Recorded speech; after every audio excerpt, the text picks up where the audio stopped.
On this podcast, we talk about the books, both old and new, that are worth putting on your to-be-read list. I'll include the back cover synopsis, content warnings, as well as my pro and con list. To avoid any spoilers, head over to my Instagram at enjoylifewithme.angela. I'd love to hear your thoughts on these books. Let's jump in for the day. Today we're going to be talking about Haden by Susan Lauer, which is the first book in the Thunder Valley MC series.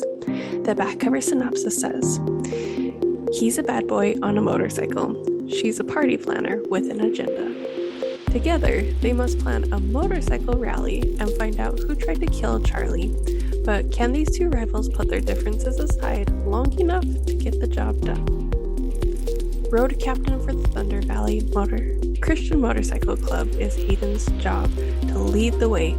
Only no matter which direction he goes, the past chases him. Holly Brooks is part of the past, and a deadly turn on the club's last ride brings her back. She's the president's daughter and the girl who has always been off limits, until a rival club sends them both careening down a road they both wish they'd never gone. Holly might have a second chance to prove herself, but Haden is always getting in her way.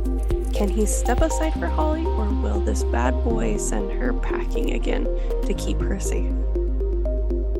This is a dual point of view Christian suspense romance with the motorcycle club trope as well as second chances. The intimacy is mild, low to script kisses and longing. No language, the violence is fairly high, but it's not gory at all. Potential triggers are this suspicious accident, the attempted murder, kidnapping, lying, past bullying, divorce, abuse, drug use, and stealing. Now, the cons with this one were that I'm not sure it flowed well as a storyline. Like, the story itself was very interesting and enjoyable, but it just didn't flow like I don't know, like it almost didn't go through final edits kind of a thing. So it's like it felt a little choppy, specifically at the end, where it was like not a cliffhanger, but it didn't wrap up either. So there was just that kind of stuff, which was disappointing because the storyline was super interesting. I really enjoyed it. You had relatable character moments where she said that she'd always been bad about keeping emotions off of her face. And I'm one of those people that all of my emotions and thoughts are translated into my facial expressions. So I get it, it's relatable. You had a lot of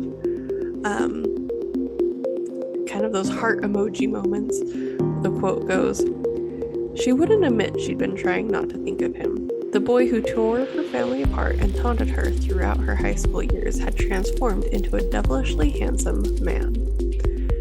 And all I heard during this quote was the song from Hercules, I Won't Say I'm in Love. That's what was playing. And I think probably my favorite part was like just the writing of some of the snarkiness, where it says, I haven't had to listen to my father in years. Why should I start now? Besides, I gave up several clients for this gig to help with the rally, and I'm not about to leave just because my father says so. Wow, Amanda's eyebrows shot up. What they put in your latte? I want that next time. And it's just like that kind of relatable conversation, kind of banter almost. Like it just was an enjoyable read for this kind of writing, and for being a series or a genre I've never read before, it was really fun. It was a great intro to the trilogy, a very interesting storyline. It kept you interested with the mystery elements to it, and I will always be a sucker for a Christian read where you get some good faith doing good things in the world. That's always been a great thing. So I'm looking forward to the next book in the series, seeing if it ties up any of the ending a little, and I hope you will jump over to my social medias and tell me what you think. If you've read something by this author, this series is the first time I've read anything by her. Let me know what you think with this book, with this author, and I will talk to you guys soon. Happy reading.